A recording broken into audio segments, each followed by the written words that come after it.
First aid. Hello बच्चों, आज हम प्राथमिक चिकित्सा यानी कि फर्स्ट एड के बारे में जानेंगे। बच्चों, आप सभी मस्ती की पोटली होते हो। कभी यहाँ कूदते हो, कभी वहाँ कूदते हो, हर समय खेलते ही रहते हो। खेलना आपको बहुत पसंद है ना? बचपन होता भी इसीलिए है। लेकिन कभी कभी फुटबॉल या हॉकी खेलते समय या किसी भी अन्य खेल को खेलते समय आप उसमें इतना व्यस्त हो जाते हो कि सब कुछ भूल जाते हो। उस समय आपको केवल उस खेल के बारे में ही पता होता है।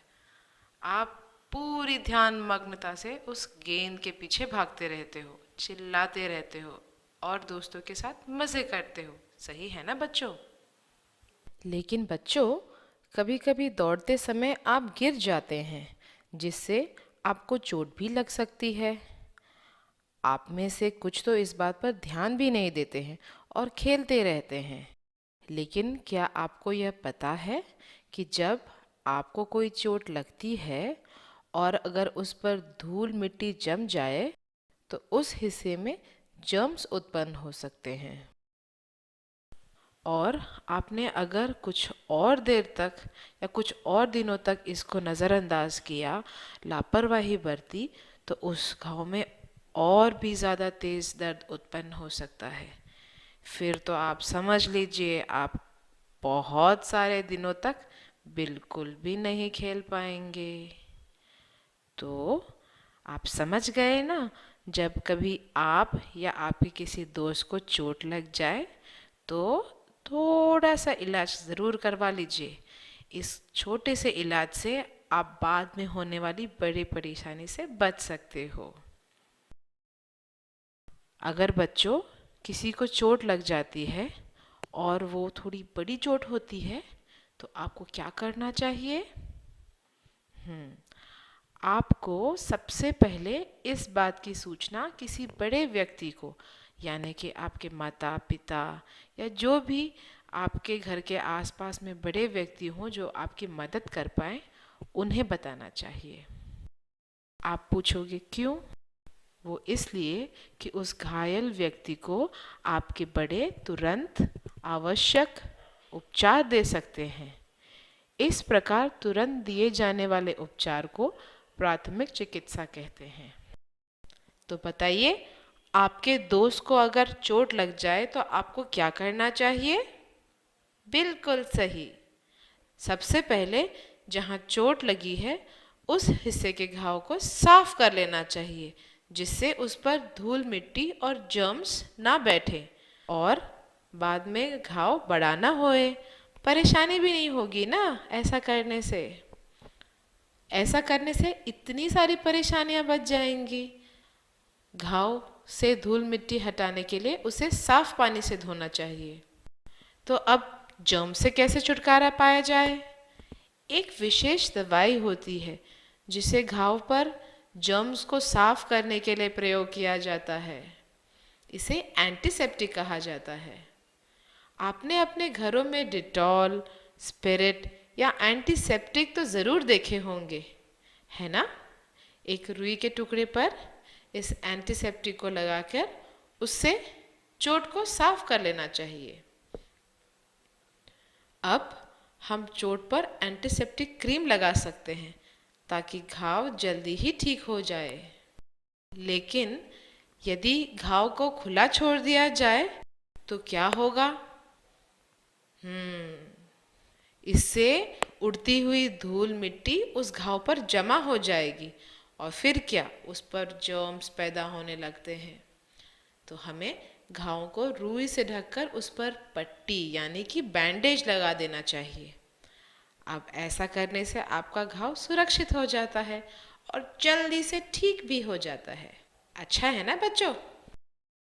अब आप सोचोगे कि एंटीसेप्टिक क्रीम, कॉटन, डिटॉल, ये सब चीज़ें मैं कहाँ से लाऊं? ये आपको कहाँ मिलेंगी, है ना?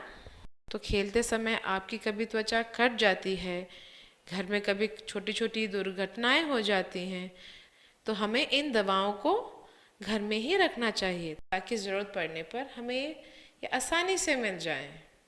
कितना अच्छा होगा कि यदि हम इन सब चीज़ों को एक साथ एक बक्से में तैयार रखें बिल्कुल वैसे जैसे आपके पेंसिल बॉक्स में पेन, पेंसिल, रबर, स्केल, ये सब इस्तेमाल करने वाली चीज़ें जो स्कूल में आपको ज़रूरत पड़ता है आप एक जगह में रखते हैं ना, बिल्कुल वैसे ही ज़्यादातर आपके माता पिता ही इन सब चीज़ों को एक जगह में जमा करते होंगे, क्योंकि इन सब चीज़ों का इस्तेमाल प्राथमिक चिकित्सा देने के लिए किया जाता है। इसलिए इस बक्से को हम फर्स्ट एड बॉक्स कहते हैं। लोग इस पर एक बड़ा सा प्लस का भी चिन्ह बना देते हैं, जिससे ज़रूरत पड़ने पर इस डब्बे को आसानी से पहचाना जा सकता है। आपको याद है ना, प्लस यानी कि डॉक्टर, एम्बुलेंस में और हॉस्पिटल्स में भी आपने यह निशान देखा होगा ना। बिल्कुल सही।